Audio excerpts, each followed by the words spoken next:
bukedde wanudde bukedde New Vision Group will be invested.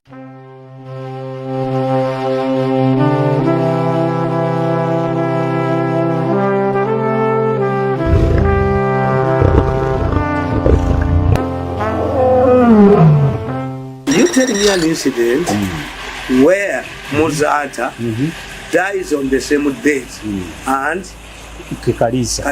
It means it is a 1 month poison. It is slow poison. Are you serious? Takes. Yeah, mutukubye ne mutonona kulubye nonona abasajja abakulu nonona buli muntu yenna Allah jakulamula. Mpulira. Kulubye Allah jakulamula. Mpulira. Kulubye Allah ali kulamula. Tuli basajja bakulu tukabye amazika. Naye Allah ali kulamula.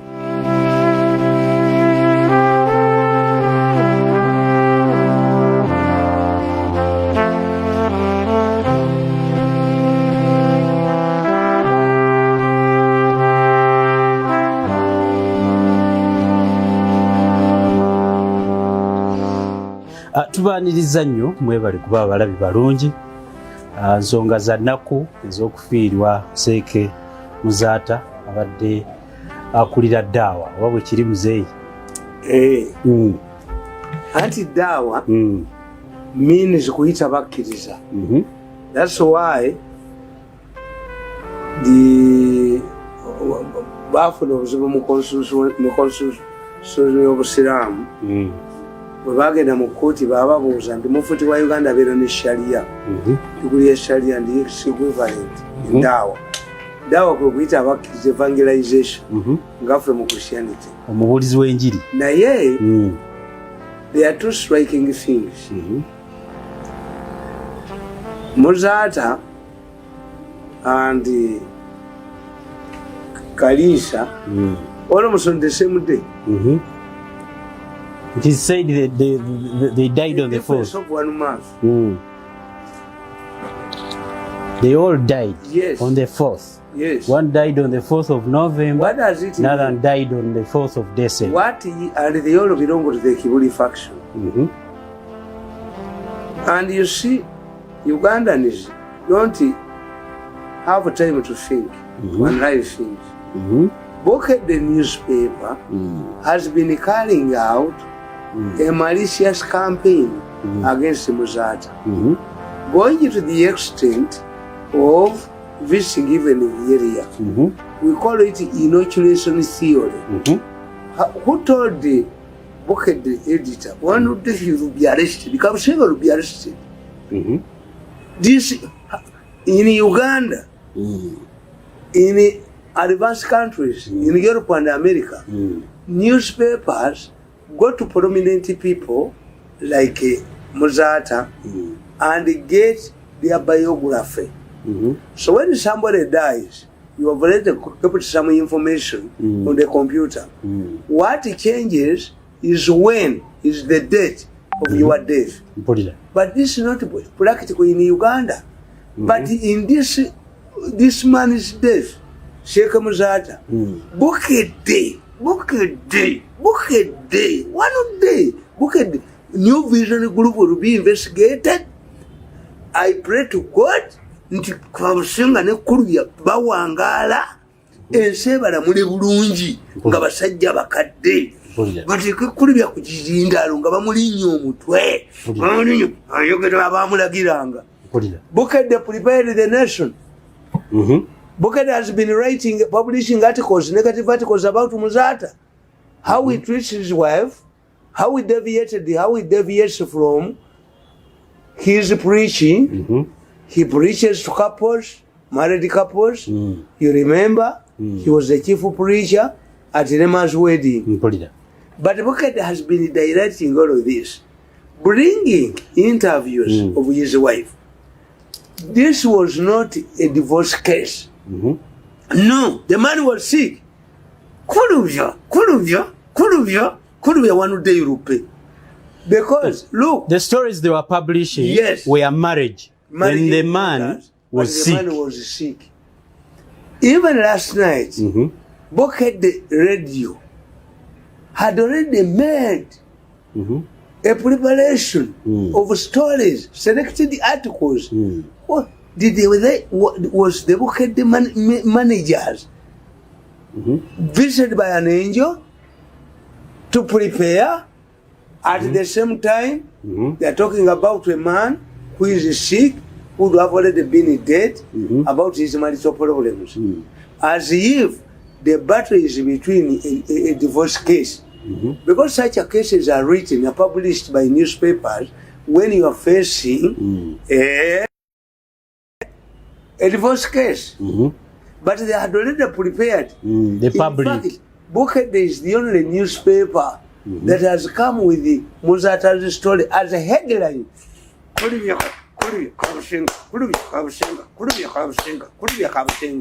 Let write about me. They were writing about me when I was sick.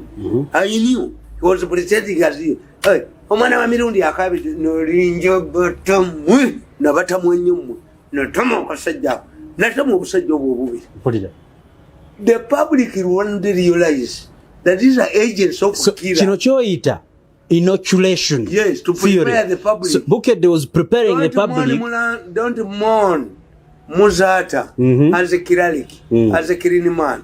You see what has been doing. Interviewing people. Doing what? And, talking on weddings. Last night. Portraying him as if he diverted from the real preaching. Yes. Siti na yebali kukwata ku busajja mmwe. Buked ajoze nsi n'ajoga bujingo n'ajogaani olupapula olwo luligalwawo ne lwokebwa ensi nega nti waliwo olupapula lwe bayita Buked nga lujooga abantu. Toyinza kuddira Malice is not news. Malice cannot be news. Era bagambye Muzata, kitaawe Muzata yava Tanzania. Ebyo gundi bye yamuvumanga. Ono mulenzi w'emmengo. Ono minisita wa Kabaka wa Butter Trade. Nange yoneregamu. Nemukuba ne mwabya. Tayinza kuneregamu oyo omulenzi. Bakatekero ba Buganda babeera bwe bati. Nti gwe minisita wa Kabaka wa Butter Trade ne federal n'ogitunda. N'oleeta kyapa mu nnyuma. Do you remember that at one time these newspapers Buked naye olunaku lumu Buked kulubya ne Kabusinga mukubya abantu mutukubye ne mutuonoona kulubya noonoona abasajja abakulu noonoona buli muntu yenna Allah ajja kulamula. Kulubya Allah ajja kulamula. Kulubya Allah ali kulamula. Tuli basajja bakulu otukaabya amazika naye Allah ali kulamula. Kulubya yakuba nti nze ne Muzata tinda land titles which we did not have. Ezebyapa by'ekifere. Kakuba Kiwaleme mazi. Waliwo omusajja gamuyita Kiwaleme mazi. Ng'agamba mutuyina ebyapa ne Muzata. Kano ne kagamba kano kanyamando. Mbo simanyi gondi. Ekigeetwa Patagonia. Gwe oli Muganda gwe. Avuma Muzata gwe kalenzi gwe oli Muganda. I did not have a land title. Ebyapa bya lease. Yes. That's why it is chapa mu nyuma. Mayigalemu kipama. Up to today is in the toilet. Is suffering from constipation. Chapa mu nyuma. Nebagamba Muzata Patagonia ani. Let me rekisha you. Because at time I lose my temper. Naye tujja kulema ku kulubye ne Kabusinga nga babafumba mu pipa ng'akalondo. Teri lupapula lw'amawulire mu nsi lubeyambisa kwonoona abantu nga New Vision ne Buked. Lady people is on Buked and New Vision, they are worse. Bajja kubukwata olunaku lumu. Babugatte amagulu. I'm telling you, you cannot use your newspaper to peddle malice. Even about sick people. Even about who are you? Kuluvya, who are you? What type of newspaper is this? Kakati kugamba. We are bundled together. That we are telling the people that we do not have a land title.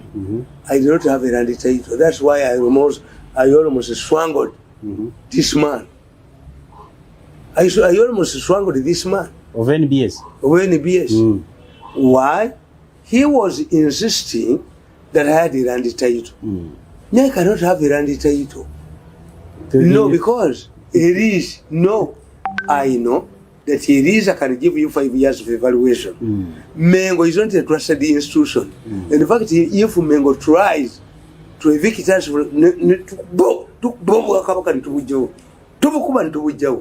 tukuba ne busembayo tukuba ne kabaka ntumujjawo nti abaganda atuwe emyaka namwenda oyo omwana baali bajja mukuba omutwe bamutte.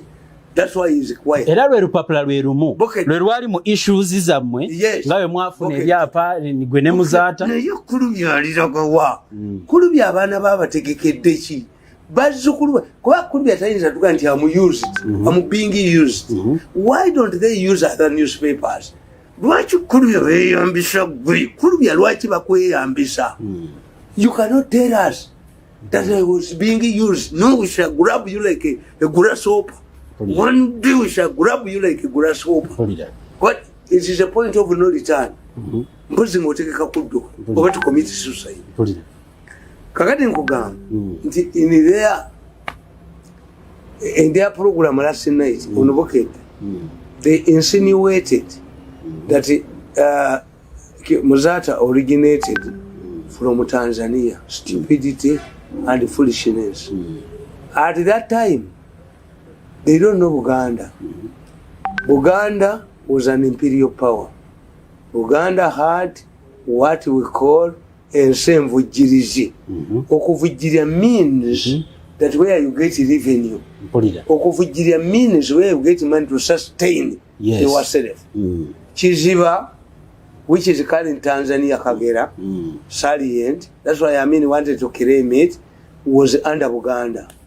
Naivasha, up to Naivasha. Chiziba yali party ya Buganda. The role of the Baziba was to fatten Kabakazi fiancés. Baganda wanted Bamus. Abaganda bagala bubina. Bagala bakazi ba bubina. That's why any rich Muganda who died, who had cows, had to have a Muyima woman. Every rich Muganda, if we wanted to get fortune, Ugagawala. Because Muganda, Baganda, there's no Muganda who didn't have cows. No. The Baganda have proverbs which indicate that they realized the importance of cows long time ago. A Muganda says, Ompita Mugaga, Nina Biraro Bianti. How can you say that I'm a rich man when I don't have cows? Which means rich men at that time had to have cows. A Muganda will tell you, Buliba Buebuti, Ginkagi Gulenti. A Muganda predicted that at any given moment in the future, you would use 40 shillings to buy a cow. 40 shillings was very big money. 60. Meaning 60 shillings. Bayamisanga rupees. Bayamisanga rupia. Bayamisanga wafu. Wafu ejira bako. Kawafu wekati. Naulia baga mabira mbasawo Baganda. Zinalima inchi ducha basawo Baganda. Nga sente bazisiba mu lwayi bwe bati zirimu ekituli. Baseka mu ekituli for easy good protection. So a Muganda protected. A Muganda can tell you if you are suffering misfortunes on a daily basis. A Muganda tells you you are being bewitched by a Mulalo woman. Because how could you say that all proverbs depend on the people, interaction with the people? So Baganda knew cows. There are many proverbs that concern cows. So the role of the Baziba was to fatten Kabakazi fiancés, women who would marry in the future. Because Baganda believed that at any point, if you get a smaller woman, you can find yourself on the mattress, on the floor. So they wanted the huge people. Yes. And they have a nickname for smaller women. Yes. They have a very nickname for smaller women. That once you engage in sex with a smaller woman, you must make sure that they are comfortable. There is a mattress or a big mattress because you can easily pierce through. So this is why Baganda men were interested in big bummed guys, ladies, women. In fact, there was a famous song Tereza webinedene wobakira ne Dani Mugula kumbaga wobakira kwenda ira Tereza mama webinedene the song is about a big bummed woman a big bummed woman that even the church even when you attend a church service when you are big bummed everybody you are attracting of course you attract attention so this is what the singer was talking about. So these guys are talking about Kiziba in Tanzania, as Muzata came from there, was part of Uganda. This is why they must have a proverb. They must will tell you that abaganda munalalaha akaite yanjumba. Meaning what? It means that Njumba was the traditional king of Kiziba. But when the Baganda took over under Sapolo Kagwa, Sapolo Kagwa believed in the assimilation like the French. Those areas that joined the Buganda that were captured through conquest or through negotiation like a Kochi, joined the Buganda and they retained their traditional leaders. Kamuswaga. Isaba Nyala, Isaba Luli. These are not creations of Museveni. Sapolo Kagwa. The moment Sapolo Kagwa gave you protection, Buganda had a standing army, even Itoro was under the protection of Buganda. Busoga was under the protection of Buganda. That's why Bishop Hannington was killed. This is all of these vassal states were taken over due by Lugard, an agreement by Lugard. This is when they are building Uganda.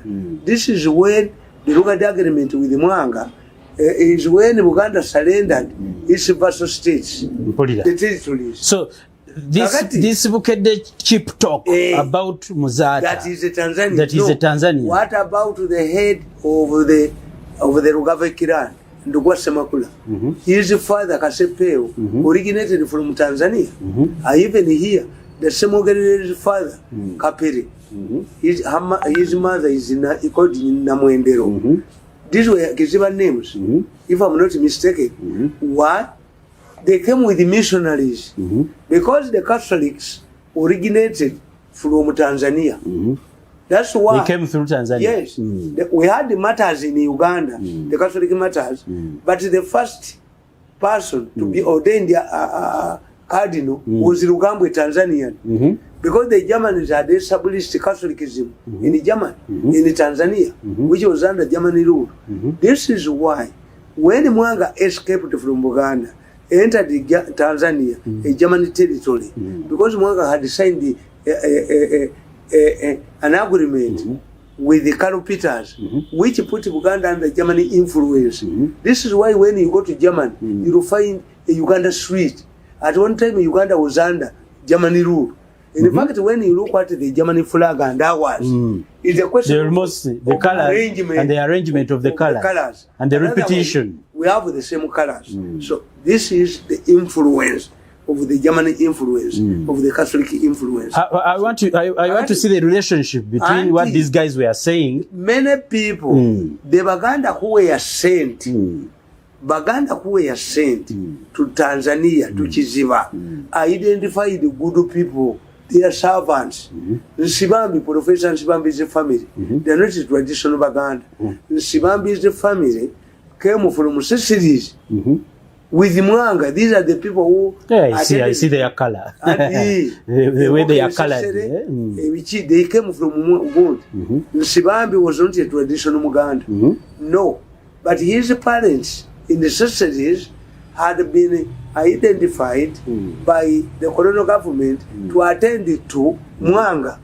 So Mwanga is not back it to Uganda. But when his body was brought back to Uganda, and this is a tradition in Uganda's history, any Kabaka with a son name starting with the M dies in exile. Mwanga, Mutesa, I'm watching you closely about Mutesa. It's not a tradition. It's a tradition. It's a coincidence. It's just coincidental. Coincidence. But this, when you have, for us Uganda, when you have something happening repeatedly, your family repeatedly, you must be conscious. So therefore, when you say that Muzata's father was a Tanzanian. As that program was alleging. Bukedde editor, this man, Kulubya did not have, he had a very humble, that's why journalists who are poor are very vindictive. Because Kulubya, the editor of Bukedde, had a very poor beginning, very poor foundation. Yes, he is very vindictive to successful people. You don't look at history. What about Bishop Kagwa, retired Bishop of Masaka? His father was a Munyolo. I see. His father was a tailor in Kampala. A Munyolo. So, Mr. Mirundi, you're trying to tell me that mentioning that people came from here or here or here does not matter here in Buganda. We are not a tribe. Baganda, we are nationality. I see. In nationality, you live from tribe, a primitive level in social development, you reach a nation and a nation state. Baganda, we are nationality. So what is the role of these people who are insinuating that Seka Muzata came from Tanzania? And how does it help? Kulubya toli murundi gwe. Mpulira. Kulubya toli murundi. Mpulira. Nini kakuba abantu? Nikabakana batukuba katuonona. Koka Kabushenga avaawo. Mpulira. Kabushenga yali wakole. Nanti mbalo nyefuula munyankole. Tukayina na history. Nibu baba ndibona. Bere vindictive. Etiambalo. Most of these people nafuka munyankole. Poor families. Mpulira. That's why I'm an arrogant man. I come from a rich family. I see. Average. My family was rich. Mpulira. My grandfather was a landlord. Mzee Mirundi, you have been a friend of Seka Muzata. Yes. How was he in his life before death? Seka Muzata was a scholar. You have been seen everywhere with him. Seka Muzata is a man. You see, a Muslim is different. A Muslim Muganda is different from a Christian Muganda. Christianity stresses obuyinza buva wa Katonda. Islam challenges you. What if the Kabaka today hosts Muslims and serves the pork? Will they accept it? Of course they can't. The values of Islam do not accept pork. Out of excitement, slaughters a chicken himself. The Muslims will reject it because it's a calf. Of course. So Muslims... A Muslim Muganda is not like a Christian Muganda. It's very aggressive. Muslims cannot, because Islam has what we call a dogma. But when you look at Christianity, Mutesa, the late Mutesa, grabbed a married woman from Mulira. Do you see this Mulira, the lawyer? Yes. Their uncle, Mulira, after 1955, the 90-member agreement, Mutesa became a constitutional monarch. But Mulira at that time was the most knowledgeable and the vocal man, was a journalist. He tried to explain to the public that a constitutional monarch means the Kabaka is no longer political. The Kabaka has been divorced of politics. That the Kabaka, the power, the political power, is now vested in the Ruchiko and the Katikiro. Mutesa to prove that he really wielded the political power as opposed to what Mulira was saying. He organized a party in the Rubiri. Mulira, when he was invited to go with his wife, Mutesa grabbed Mulira's wife, officially married at Namirembe. Mulira went to court, but court told Mulira, the Kabaka is not suable. You sue Mutesa as an individual, but Mengo, but Namirembe, that had married Mulira officially, feared to condemn the Kabaka.